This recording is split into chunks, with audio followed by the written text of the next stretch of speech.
kasih Anda masih bergabung bersama kami dalam ID Export Session Closing dan saatnya kita akan sampaikan infografis terkait dengan tren rasio kredit bermasalah perbankan dalam 1 tahun terakhir ini.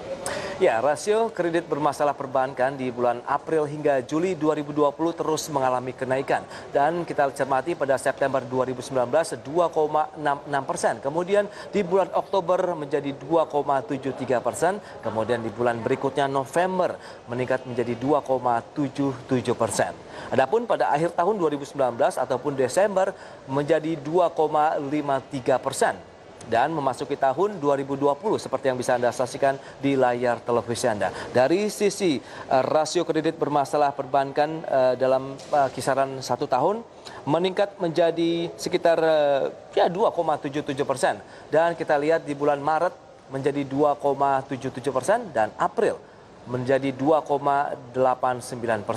Kemudian di bulan berikutnya meningkat kembali menjadi 3%. Dan di Juni 2020 3,1% dan pada bulan Juli 3,2%.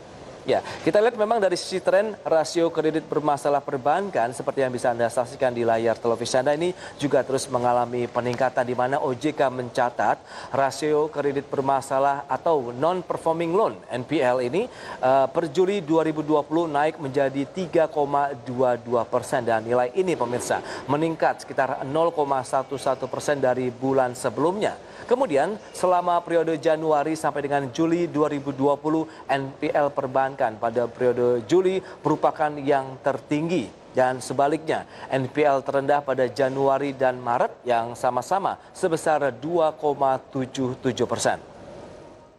Ya, sedangkan pada periode Juli sampai dengan Desember 2019 NPL perbankan tertinggi terjadi pada bulan November sebesar 2,77%.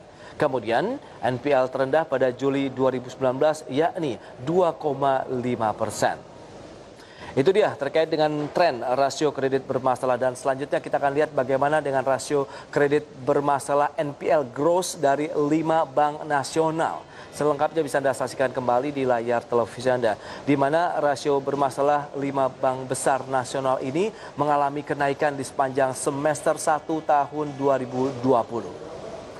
Ya, rasio kredit bermasalah bruto non-performing loan 5 perbankan besar di tanah air ini melonjak pada semester 1 tahun ini dibandingkan dengan periode sebelumnya. Tercatat NPL Bank BNI meningkat menjadi yang paling tinggi dari 4 bank lainnya, yakni tercatat 3,03% pada Juni 2020 kita bandingkan dari Juni 2019 yakni 1,75%. Ya, berikutnya kita cermati pemirsa Bank BCA yang juga mencatatkan NPL pada bulan Juni 2020 ini sebesar 2,08%, meningkat dari periode sebelumnya sekitar 1,4%. Dan selanjutnya ada Bank BTN 4,71%, kemudian Bank Mandiri 3,42%. Dan selanjutnya kita lihat Bank BRI, NPL-nya pada semester 1 2020 tercatat 2,98%. Itu dia dari rasio kredit bermasalah NPL gross dari 5 bank nasional.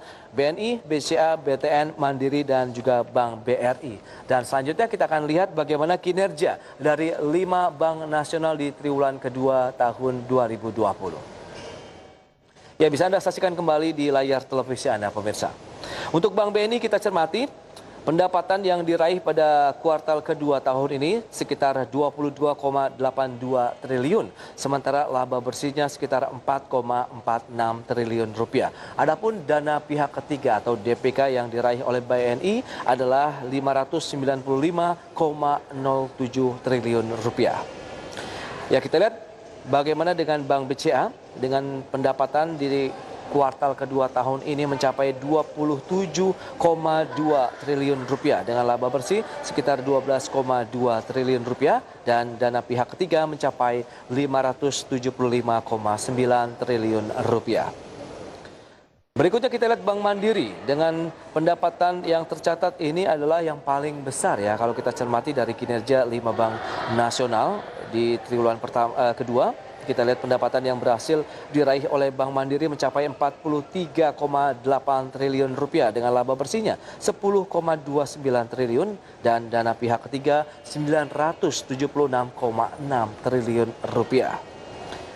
Kita lihat selanjutnya ada Bank BRI. Kita lihat kalau dari jumlah pendapatannya memang ini menempati posisi kedua ya dibandingkan dengan Bank Mandiri yang berada di peringkat pertama. Tapi kalau dilihat juga dari laba bersihnya ini mencapai 16,16 triliun dengan pendapatan 38,92 triliun rupiah. Adapun dana pihak ketiga sekitar 1.072,5 triliun rupiah. Itu ya, DPK paling besar memang dimiliki oleh Bank BRI. Dan berikutnya ada Bank BTN pemirsa dengan pendapatan sekitar 4,43 triliun rupiah pada triwulan kedua di tahun ini dengan laba bersih sekitar 768 miliar rupiah. Adapun dana pihak ketiganya mencapai 226,32 triliun rupiah. Itu dia pemirsa update dari beberapa kinerja bank-bank nasional yang cukup besar, 5 bank besar ada BNI, BCA, kemudian BTN, Bank BNI dan juga Bank Mandiri. Dan di segmen berikutnya, pemirsa kami masih akan kembali dan memiliki sejumlah informasi menarik lainnya terkait dengan ID Extainment sesaat lagi.